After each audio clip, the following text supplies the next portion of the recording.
Hello friends, कैसे हैं आप सब। आई होप आप लोग बहुत अच्छे होंगे और बहुत अच्छी तरीके से अपने वर्क में प्रोग्रेस कर पा रहे होंगे।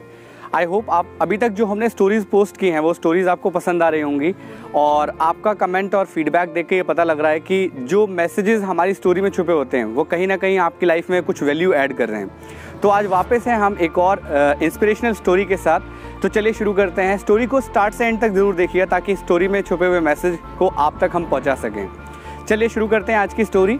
एक बार की बात है, एक गांव में एक गरीब किसान जो है वो रहता था और उसके पास ज़्यादा बड़ा खेत नहीं था। तो उसके लिए वो जो गुजारा चलाता था वो कैसे चलाता था, उसके पास एक गाय थी जिस गाय का वो दूध निकालता था और उसके बाद जो उस दूध से उसकी वाइफ मक्खन बनाती थी उस मक्खन को जाके वो शहर में बेचता था और उससे जो पैसे मिलते थे उसी से वो अपना गुजारा चलाता था। अब होता क्या था, इसी तरीके से वो हर महीने मतलब जो भी गाय का दूध होता था उसके ज़रिए जो मक्खन उसकी वाइफ बनाती थी उसको लेके व्यापारी के पास जाकर बेचता था। अब होता क्या है, एक बार कि वो जाता है और उसके बाद जाकर व्यापारी को वो जो घी है वो बेच देता है। लेकिन उस ज़माने में पैसों में अदला बदली नहीं होती थी, उस ज़माने में बार्टर चला करता था। आपने बार्टर के बारे में सुना होगा, जहाँ पे सामान के बदले में सामान दिया जाता था।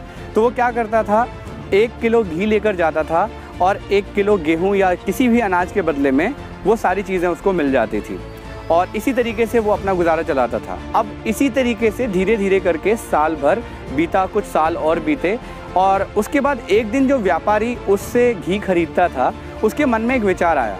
उसके मन में ये विचार आया कि मैं एक बार देखता हूँ कि ये जो 1 किलो घी मुझे देकर जाता है वो एक्चुअल में 1 किलो घी देता भी है या सिर्फ बोलता ही है। तो वो उसे चेक करता है और जब चेक करता है तो पता चलता है कि वो जो घी होता है वो हर बार उसको 900 ग्राम मिलता है। अब जब उसे ये बात पता लगता है तो वो गुस्सा हो जाता है और उसके बाद वो इंतज़ार कर रहा होता है कि इस बार अगर वो किसान आया, इस बार अगर वो पर्सन आया घी लेके बेचने के लिए तो इस बार मैं उसको छोड़ूंगा नहीं, पुलिस से पकड़वा दूंगा। अब इस सिचुएशन में क्या होता है कि वो इंतज़ार कर रहा होता है उसका और कुछ दिनों के बाद वो किसान आता है अपना घी का डब्बा लेके और बेचने के लिए बदले में अनाज ले जाने के लिए आता है। अब इस सिचुएशन में वो बोलता है कि यार तुम एक बात बताओ, इतने सालों से मुझे घी बेच रहे हो और इतने सालों से मुझे 900 ग्राम घी दे रहे हो। आज मैंने तुम्हारी शिकायत पुलिस से कर दी है, आज तुम्हें कोई बचाने वाला नहीं है, आज तुम्हें मैं पुलिस में पकड़वा के रखूँगा क्योंकि इतने सालों से तुम मुझे बेवकूफ़ बना रहे हो।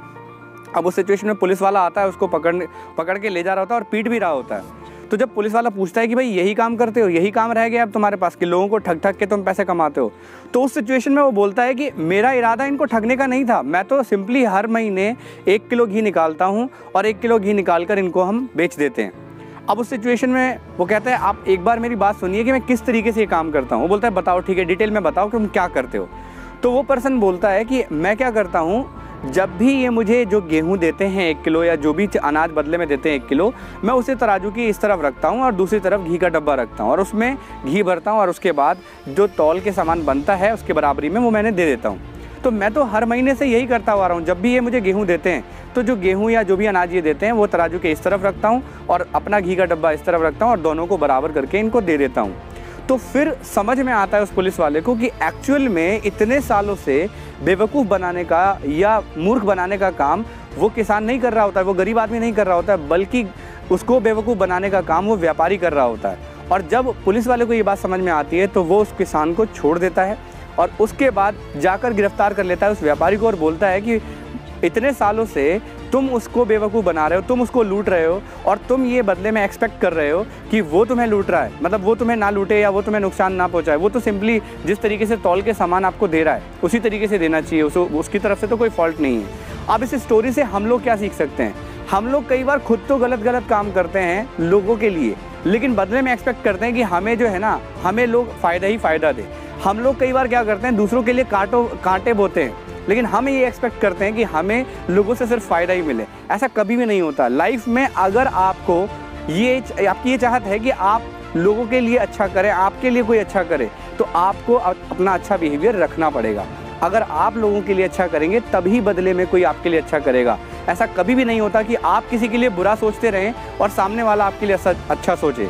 तो आई होप इस स्टोरी से जो मैसेज मैं आपको देना चाहता था वो क्लियर हुआ होगा कि लाइफ में दूसरों के लिए अगर हम कोई बहुत बड़ा अच्छा काम नहीं कर सकते तो हमें उनके लिए कुछ बुरा भी नहीं सोचना चाहिए। अगर हम अच्छा नहीं सोच सकते तो बुरा भी क्यों सोचें। आई होप ये स्टोरी आपको ये चीज़ें क्लियर कर पाई होगी।